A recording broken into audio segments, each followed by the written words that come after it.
Friends, కేకే publication ద్వారా కబీర్ ఇషా వారి అద్భుత పుస్తకం 1 అండ్ 2 రిలీజ్ చేయడం జరిగింది. ఇందులో 6th క్లాస్ నుండి 9th క్లాస్ వరకు న్యూ అకాడమీ టెక్స్ట్ బుక్స్ మరియు 10th class new and old academy books లో బిట్ వచ్చే అవకాశం ఉన్న ప్రతి లైన్ ని పరిశోధించి ఏపీలో ఎక్కడా లేనటువంటి విధంగా బిట్ బ్యాంక్ రూపొందించడం జరిగింది. బుక్ 1 లో 6th క్లాస్, 7th క్లాస్ మరియు 8th క్లాస్ అకాడమీ బుక్స్ కి సంబంధించిన బిట్ బ్యాంక్ రూపొందించడం జరిగింది. అలాగే బుక్ 2 లో 9th class, 10th class new academy books మరియు 10th class old academy books కి సంబంధించిన బిట్ బ్యాంక్ రూపొందించడం జరిగింది. ఈ 2 పుస్తకాలు మీరు కొనాలనుకుంటే మేము మీకు పోస్టల్ ద్వారా పంపించడం జరుగుతుంది. ఈ 2 పుస్తకాల వెల కేవలం 700 రూపాయలు మాత్రమే. కొనాలనుకునేవారు 9966466776 కి లేదా 9885085212 కి కాల్ చేయండి.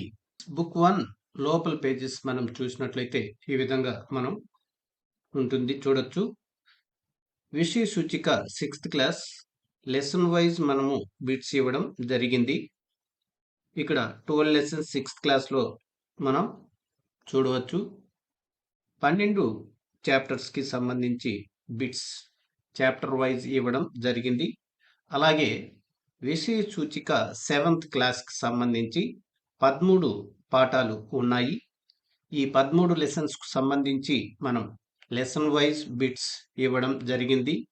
ఇక్కడ పేజ్ నెంబర్స్ మీరు గమనించవచ్చు. అలాగే 8th క్లాస్కి సంబంధించి జాగ్రఫీలో 6 లెసన్స్ ఉన్నాయి. 6 లెసన్స్కి సంబంధించి బిట్ వైజ్ అంటే లెసన్ వైజ్ బిట్స్ ఇవ్వడం జరిగింది. అలాగే 8th క్లాస్ హిస్టరీలో 10 చాప్టర్స్ ఉన్నాయి. ఈ 10 చాప్టర్స్కి సంబంధించి లెసన్ వైజ్ బిట్స్ ఇవ్వడం జరిగింది. అలాగే 8th క్లాస్ పాలిటిక్స్కి సంబంధించి 10 లెసన్స్ ఉన్నాయి. ఈ 10 లెసన్స్కి సంబంధించినటువంటి బిట్స్ లెసన్ వైజ్ ఇవ్వడం జరిగింది, గమనించగలరు. అలాగే లెసన్లో ఆ టాపిక్ సంబంధించి అదనపు సమాచారం కూడా ఇవ్వడం జరిగింది. బుక్ 2 లోపల పేజెస్ మనం చూసినట్లయితే ఈ విధంగా ఉంటుంది. విషయ సూచిక 9th క్లాస్కి సంబంధించి జాగ్రఫీలో మనకు 6 లెసన్స్ ఉన్నాయి. ఈ 6 లెసన్స్కి సంబంధించినటువంటి బిట్స్ ఇవ్వడం జరిగింది. లెసన్ వైజ్ బిట్స్ ఉంటాయి. అలాగే హిస్టరీ 9th క్లాస్ హిస్టరీలో 5 లెసన్స్ ఉన్నాయి. ఈ 5 లెసన్స్కి సంబంధించి లెసన్ వైజ్ బిట్స్ ఉంటాయి. Politics 9th class politics new text బుక్లోని పాలిటిక్స్లో 5 లెసన్స్ ఉన్నాయి. ఈ 5 లెసన్స్కి సంబంధించి బిట్స్ ఇవ్వడం జరిగింది. లెసన్ వైజ్ బిట్స్ ఉంటాయి, గమనించగలరు. Economics 9th class economics new text బుక్లో ఉన్నటువంటి లెసన్స్ మనం ఇక్కడ చూడవచ్చు. New text book 9th class ఎకనామిక్స్లో 4 లెసన్స్ ఉన్నాయి. తర్వాత విషయ సూచిక 10th క్లాస్ న్యూ టెక్స్ట్ బుక్లో జాగ్రఫీలో 7 లెసన్స్ ఉన్నాయి. ఈ 7 లెసన్స్కి సంబంధించినటువంటి బిట్స్ లెసన్ వైజ్ ఇవ్వడం జరిగింది. హిస్టరీ 10th క్లాస్ హిస్టరీలో 5 లెసన్స్ ఉన్నాయి. ఈ 5 లెసన్స్కి సంబంధించి మనం బిట్స్ చూడవచ్చు. తర్వాత politics 10th class new text book పాలిటిక్స్లో 5 లెసన్స్ ఉన్నాయి. లెసన్ వైజ్ బిట్స్ ఉంటాయి, గమనించగలరు. అలాగే ఎకనామిక్స్లో 5 లెసన్స్ ఉన్నాయి. తర్వాత old text book 10th class old text book విషయ సూచిక ఇక్కడ 22 లెసన్స్ ఉన్నాయి. ఈ 22 లెసన్స్కి సంబంధించి లెసన్ వైజ్ బిట్స్ ఇవ్వడం జరిగింది. తర్వాత 9th class new text book 1 lesson model ఇక్కడ మనం చూడవచ్చు. ఈ విధంగా మనం క్వశ్చన్ అండ్ ఆన్సర్స్ ఉంటాయి, గమనించగలరు.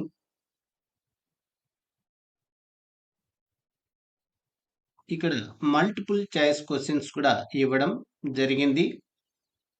ఇవి కూడా మీరు గమనించగలరు.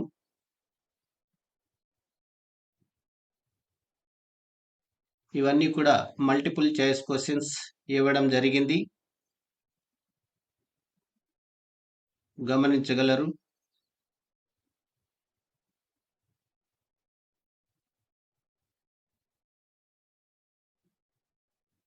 ఫ్రెండ్స్, వీడియో నచ్చితే లైక్ చేసి, షేర్ చేసి, సబ్స్క్రైబ్ చేసుకోండి.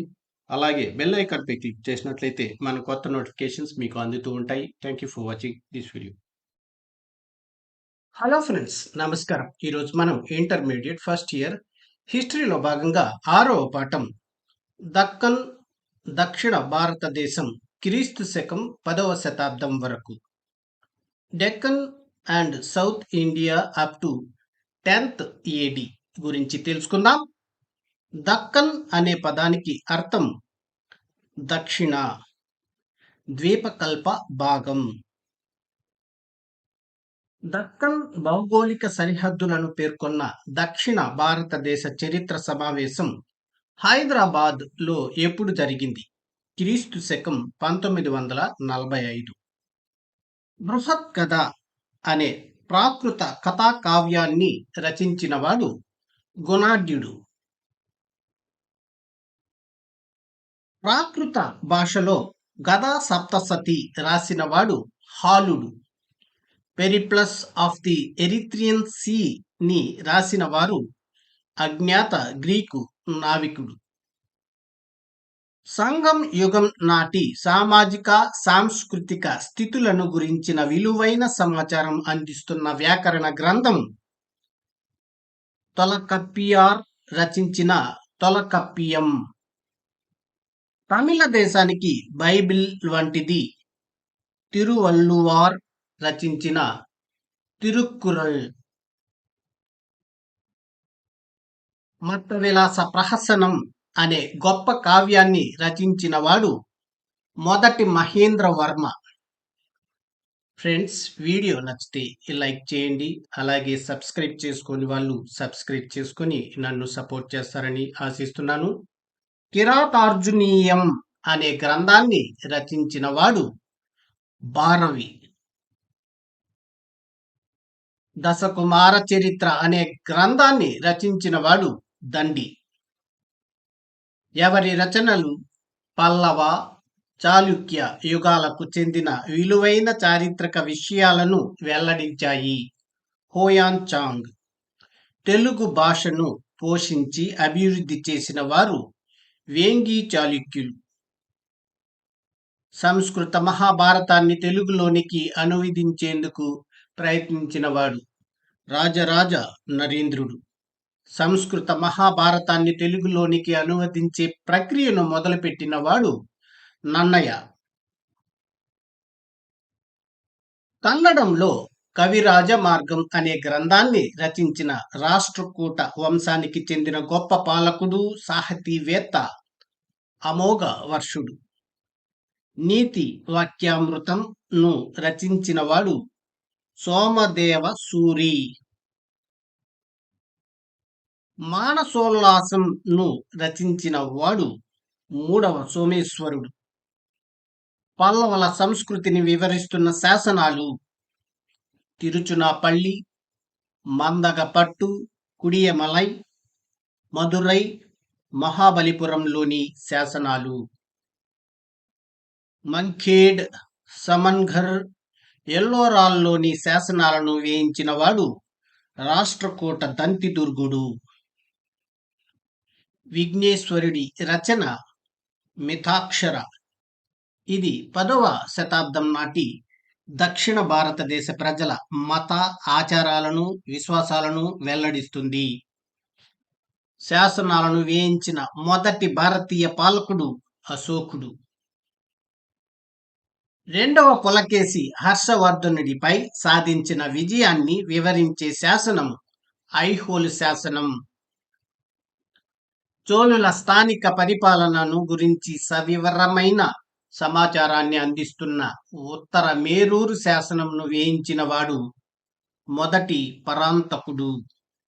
సంఘం అనే పదం మొదటిసారిగా ఏ బిక్షువులను గురించిన విషయంలో ఉపయోగించారు? జైనులు, బౌద్ధులు. సంఘం అనే పదానికి తమిళంలో సమాన పదం కూడల్. కూడల్ అంటే సంఘం, సమాజం, కూటమి అని అర్థం. సంఘం అంటే మదురైలోని కవులు లేదా రచయితల సంఘం.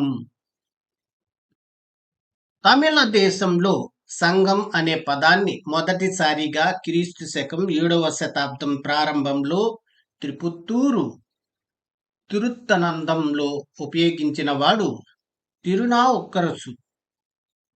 సంఘం వాంగ్మయంలో మెగస్తనీస్ ఇండికా గ్రంథంలో కూడా ప్రస్తావించబడిన 3 స్వతంత్ర తమిళ రాజ్యాలు చోళ, చేర, పాండ్య. ఆర్కాట్ నుంచి తిరుచునాపల్లి వరకు కావేరీ డెల్టా, దాని పరిసర ప్రాంతాలకు విస్తరించిన తమిళ రాజ్యం చోళరాజ్యం. చోళరాజ్య రాజధాని ఒరయూర్. ఉత్తరాన కొచ్చిన్ నుంచి దక్షిణాన తిరువల్లూరు వరకు విస్తరించి ఉన్న తమిళ రాజ్యం చేర రాజ్యం. చేర రాజ్య రాజధాని వంజి. పుదుక్కోట నుంచి కన్యాకుమారి వరకు విస్తరించి ఉన్న తమిళ రాజ్యం పాండ్యరాజ్యం. పాండ్యరాజ్య రాజధాని మదురై. చోళ రాజులలో గొప్పవాడు కరికాల చోళుడు. దక్కను భౌగోళిక సరిహద్దులను ఏ సంవత్సరంలో హైదరాబాదులో జరిగిన భారతదేశ చరిత్ర సమావేశంలో నిర్ణయించారు? 1 1947, 2 1945, 3 1965, 4 1975. జవాబు 2 1945. సంగమయుగంలోని తమిళ రచనల్లో ప్రముఖ వ్యాకరణ గ్రంథమైన తొలకప్పియంను రచించింది? 1 తిరువళ్ళువార్, 2 తిరుక్కురల్, 3 తొలకప్పియార్, 4 దండి. జవాబు 3 తొలకప్పియార్. తమిళ దేశానికి బైబిల్ లాంటి తిరుక్కురల్ అనే గ్రంథాన్ని రచించిన వారు? 1 తిరువళ్ళువార్, 2 నందనార్, 3 దండి, 4 తొలకప్పియార్. జవాబు 1 తిరువళ్ళువార్. క్రింది వాటిని జత చేయండి. 1 మొదటి మహేంద్రవర్మ, ఏ మత విలాస ప్రహసనం, 2 భారవి, బి దశకుమార చరిత్ర, 3 దండి, సి కిరాతార్జునీయం, 4 అమోఘవర్షుడు, డి కవిరాజ మార్గం, ఈ మానసోల్లాసం. 1 1A, 2B, 3C, 4D. 2 1E, 2D, 3C, 4A. 3 1A, 2C, 3B, 4D. 4 1E, 2C, 3B, 4D. జవాబు 3 1A, 2C, 3B, 4D. రెండో పులకేసి హర్షవర్ధనుడిపై విజయాన్ని తెలిపే శాసనం? 1 నాసిక్, 2 నానాగఢ్, 3 ఐహోల్ శాసనం, 4 అలహాబాద్ శాసనం. జవాబు 3 ఐహోల్ శాసనం. చోళుల కాలం నాటి స్థానిక పరిపాలనను వివరించే శాసనం? 1 ఉత్తర మేరూరు శాసనం, రాజేంద్ర చోళ, 2 ఉత్తర మేరూరు శాసనం, రాజరాజు, 3 మహాబలిపురం మొదటి పరాంతకుడు, 4 ఉత్తర మేరూరు శాసనం మొదటి పరాంతకుడు. జవాబు 4 ఉత్తర మేరూరు శాసనం మొదటి పరాంతకుడు. సంఘం అనే పదానికి తమిళంలో సమాన అర్థం కలిగిన పదం? 1 కన్నడ్, 2 కూడల్, 3 కన్నన్, 4 కూడిక. జవాబు 2 కూడల్. తమిళంలో కవి పండిత పరిషత్ను ఏమంటారు? 1 సంఘం, 2 సమాజం, 3 కూటమి, 4 సంఘం. జవాబు 4 సంఘం. తమిళనాడులో సంఘం అనే పదాన్ని త్రిపుత్తూరు తిరుత్తనందంలో వాడిన వారు 1 తిరునావక్కరసు, 2 తిరువళ్ళువార్, 3 తొలకప్పియార్, 4 నమ్మాల్వార్. జవాబు 1 తిరునావక్కరసు.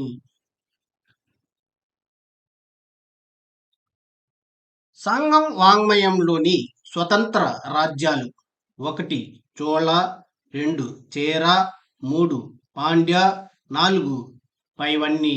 జవాబు 4 పైవన్నీ.